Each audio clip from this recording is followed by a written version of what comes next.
আজি Indian medical association Assam state ব্ৰাঞ্চৰ এক সংবাদমেল অনুষ্ঠিত হয় গুৱাহাটী প্ৰেছ ক্লাবত। আজি কিছুদিন পূৰ্বে ছিনিয়ৰ গাইনেকলজিষ্ট ডক্টৰ অৰ্চনা শৰ্মাই জীৱনৰ এক চৰম সিদ্ধান্ত বাছি লৈ আত্মহত্যা কৰিবলৈ বাধ্য হোৱাৰ পৰিপ্ৰেক্ষিততে অনুষ্ঠিত হয় উক্ত সংবাদমেলখন। তেওঁলোকৰ দাবী যে ডাক্তৰসকলে ইমান কষ্ট কৰি মানুহৰ জীৱন ৰক্ষা কৰাৰ পিছতো কিয় মানসিক হাৰাশাস্তি ভুগিবলগীয়া হয়, যাৰ বাবে ইমান ছিনিয়ৰ এগৰাকী ডাক্তৰ হৈও অৰ্চনা শৰ্মাই আত্মহত্যা কৰিবলৈ বাধ্য কিয় হ'ল, তেওঁ আত্মহত্যা কৰিবলৈ বাধ্য কৰালে বুলি দাবী জনাইছে Indian medical association Assam state ব্ৰাঞ্চে।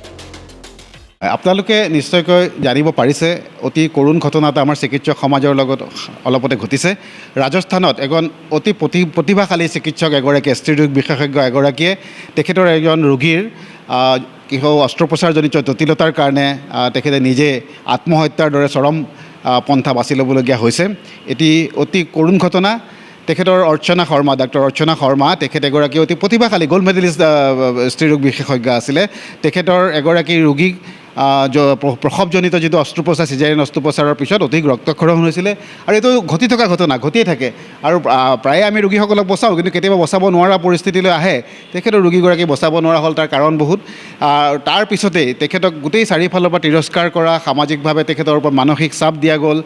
ৰাজনীতিক কওক, সমাজৰ অন্য লোক কওক, পৰিয়ালৰ লোক কওক, সকলোৱে তেখেতৰ ওপৰত এনেকুৱা চাপ দিলে আৰু লাষ্টত গৈ আৰক্ষীয়ে তেখেতৰ বিৰুদ্ধে এটা হত্যাৰ অভিযোগত তেখেতক গ্ৰেপ্তাৰ কৰিবলৈ ওলাল। 302 ধাৰাৰ অধীনত এটা গোচৰ ৰুজু কৰিলে। তাৰপিছতে তেখেতে মানসিকভাৱে অতি ভাগি পৰিলে। তেখেতে এজন হত্যাকাৰীলৈ যেতিয়া পৰিণত হ'ল, তেখেতে নিজকে চম্ভালিব নোৱাৰিলে আৰু তেখেতে আত্মহত্যাৰ দৰে এটা চৰম পন্থা বাছি ল'বলগীয়া হ'ল।